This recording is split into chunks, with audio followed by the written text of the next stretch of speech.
வணக்க மக்களே, உங்களுடைய உடல்ல ரத்தம் அதிகரித்து ஹீமோகுளோபினுடைய அளவு அதிகரிக்க இந்த 10 சூப்பர் ஃபுட்ஸை நீங்க கட்டாயமாக சாப்பிடுங்க. அப்படி சாப்பிட்டீங்க அப்படின்னா ரத்தம் உங்களுக்கு கம்மியாக இருக்காது. ரத்தம் பார்த்தீங்கன்னா தேவையான அளவு உங்களுடைய உடல்ல வர ஆரம்பிச்சிடும். ஹீமோகுளோபினுடைய அளவும் அதிகரிக்க ஆரம்பிக்கும்.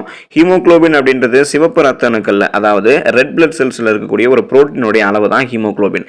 இது உடலினுடைய மற்ற பாகங்களுக்கு ஆக்சிஜனை செலுத்தி அதிலிருந்து கார்பன் டை ஆக்சைடை உறிஞ்சி நுரையீரலுக்கு கடத்துது. அப்படி உங்களுக்கு ஹீமோகுளோபினுடைய அளவு குறைவாக இருக்கு அப்படின்னா ரத்தத்தில் ரத்த சிவப்பு எண்ணிக்கை குறைவாக இருக்கு அப்படின்றது அர்த்தம். இதற்கு ரத்த சோகை அனிமியா அப்படின்னு சொல்லுவாங்க. இந்த ஹீமோகுளோபினுடைய அளவை அதிகரிக்க இரும்பு சத்து நிறைந்திருக்கக்கூடிய உணவுகளை நீங்க சாப்பிட வேண்டியது ரொம்பவே அவசியம். அப்படி இரும்பு சத்து நிறைந்திருக்கக்கூடிய சில உணவுகளை தொடர்ச்சியாக நீங்க சாப்பிட்டு வந்தாலே அது போதுமானது. அது என்னென்ன அப்படின்றத பத்தி வாங்க ஒவ்வொன்றா விரிவாக பார்க்கலாம். அதை பத்தி பார்க்கறதுக்கு முன்னாடி இந்த வீடியோக்கு ஒரு லைக் கொடுத்துட்டு அந்த தகவலை உங்களுக்கு தெரிஞ்சவங்களுக்கும் ஷேர் பண்ணுங்க. இது அவங்களுக்கும் பயனுள்ளதாக இருக்கக்கூடிய ஒரு ஆரோக்கிய பதிவு தான். இது போன்ற அப்டேட்ஸ்களுக்கு நீங்க இன்னும் நம்மளுடைய ஹெல்த் நியூஸ் தமிழ் சேனலை சப்ஸ்கிரைப் பண்ணாம இருக்கீங்க அப்படின்னா உடனே சப்ஸ்கிரைப் பண்ணி வச்சுக்கோங்க. பக்கத்தில் இருக்கக்கூடிய பெல் பட்டனை கிளிக் பண்ணி ஆல் அப்படின்ற ஆப்ஷனை மறக்காம செட் பண்ணி வச்சுக்கிட்டீங்க அப்படின்னா நான் போடக்கூடிய எல்லா அப்டேட்ஸ் உங்களுக்கு நோட்டிஃபிகேஷனோட அடிக்கடி வந்து சேரும். சரி வாங்க மக்களே, இப்போ வீடியோக்குள்ள போயிடலாம். பசலைக்கீரையை நீங்கள் ஹீமோகுளோபினுடைய அளவு அதிகரிக்க ரத்தம் அதிகரிக்க எடுத்துக்கலாம். இந்த பசலைக்கீரையில் இரும்பு சத்து நிறைவாக இருக்குது. அதோடு ஃபோலின் இருக்கிறதால ரத்த செல்களினுடைய உற்பத்தியை அதிகரிக்க உதவிகரமாக இருக்குது. ஸோ ரத்த ஓட்டம் உங்களுக்கு தடைபடாமல் இருக்கும். ரத்தம் அதிகரித்து ஹீமோகுளோபின் அதிகரிக்க நீங்கள் பசலைக்கீரையை எடுத்துக்கலாம். பீட்ரூட்டை நீங்கள் எடுத்துக்கலாம் ரத்தம் அதிகரிக்க. பீட்ரூட்டில் இரும்பு சத்து, ஃபோலேட் மற்றும் ஆன்டி ஆக்சிடென்ட்கள் இருக்கிறதால ரத்த ஓட்டத்தை மேம்படுத்தி ஹீமோகுளோபினுடைய அளவை அதிகரிக்க செய்யுது. அதுக்கடுத்தது பருப்பு வகைகளை நீங்கள் ரத்தத்தை அதிகரிக்க எடுத்துக்கலாம். ஹீமோகுளோபினுடைய அளவு உற்பத்தி அதிகரிக்க ஆரம்பிக்கும். இரும்பு சத்து நிறைந்திருக்கக்கூடிய பருப்பு வகைகள் ஆரோக்கியமான ஹீமோகுளோபினுடைய உற்பத்தியை அதிகரிக்க உதவிகரமாக இருக்கு. மாதுளம் பழத்தை நீங்க ரத்தம் அதிகரிக்க எடுத்துக்கலாம் மக்களே. மாதுளையில இரும்பு சத்து மற்றும் விட்டமின் சி அப்படின்னு சொல்லக்கூடிய உயிர் சத்து நிறைவாக இருக்கிறதால இது இரும்பு சத்தை ரொம்பவே ஃபாஸ்டாக உறிஞ்சி ஹீமோகுளோபினுடைய அளவை உங்களுடைய ரத்தத்தில் அதிகரிக்க செய்யுது. ஸோ அதுக்காக நீங்க மாதுளம் பழத்தை எடுத்துக்கலாம். ஆப்பிள் பழங்களை நீங்க ரத்த ஓட்டம் தடைபடாமல் இருக்கிறதுக்கும் ரத்த ஓட்டத்தை சீராக வைக்கிறதுக்கும் ஹீமோகுளோபினுடைய அளவை அதிகரிக்கிறதுக்கும் எடுத்துக்கலாம்.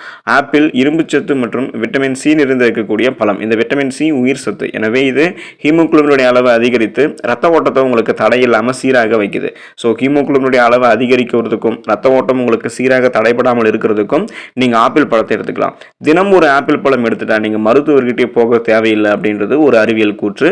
ஸோ பேரிச்சம்பழத்தை நீங்க அதுக்கு எடுத்து பார்த்தீங்க அப்படின்னா நீங்க உங்களுடைய ரத்தத்தை அதிகரிக்கிறதுக்கும் ஹீமோகுளோபினுடைய அளவை அதிகரிக்கிறதுக்கும் எடுத்துக்கலாம். டேட்ஸ் அப்படின்னு அழைக்கப்படக்கூடிய பேரிச்சையில் ஹீமோகுளோபினை அதிகரிக்கக்கூடிய ஆற்றல் நிறைவாக இருக்கு.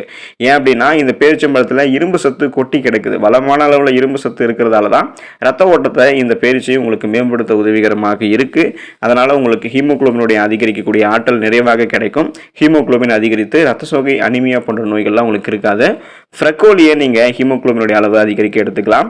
ஃப்ரக்கோலி இரும்பு சத்து மற்றும் விட்டமின் சி, ஃபோலேட் நிறைந்த ஒரு பூ அப்படின்றதால ஹீமோகுளோபினுடைய உற்பத்திக்கு இது உதவிகரமாக இருக்கு. அதோடு இரும்பு சத்து உறிஞ்சுவதையும் மேம்படுத்துகிறது இந்த ஃப்ரக்கோலி. தர்பூசணி பழத்தை நீங்க ஹீமோகுளோபினுடைய அளவை அதிகரிக்க எடுத்துக்கலாம்.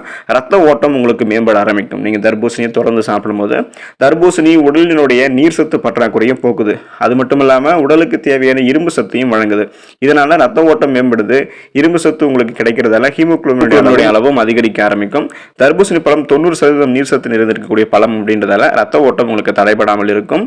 பாதாம நீங்க ஹீமோகுளோபினுடைய அளவை அதிகரிக்க எடுத்துக்கலாம் மக்களே. நட்ஸ் வகைகள்ல பாதாமுக்கு எப்போதுமே தனி இடம் கொடுக்கிறதுக்கு அதுல கொட்டி கிடக்கக்கூடிய நன்மைகளுக்கு தான் காரணம்.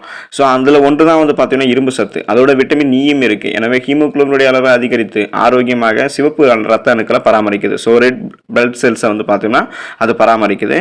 பீன்ஸ் மற்றும் கொட்டை வகைகளை நீங்க ஹீமோகுளோபின் அதிகரிக்க எடுத்துக்கலாம். வெள்ளை பட்டாணி, பச்சை பட்டாணி, பீன்ஸ் வகைகள் போன்றவை இரும்பு சத்துக்கு பெயர் போனது. ஸோ இதில் இரும்பு சத்து பார்த்தீங்கன்னா வளமான அளவில் இருக்கிறது. அதோட அதில் ஃபோலேட் மற்றும் புரோட்டீன் நிறைவாக இருக்கிறதால ஹீமோகுளோபினை அதிகரிக்கிறதுக்கு, ஹீமோகுளோபினுடைய அளவை அதிகரிக்கிறதுக்கு இது உதவிகரமாக இருக்கும்.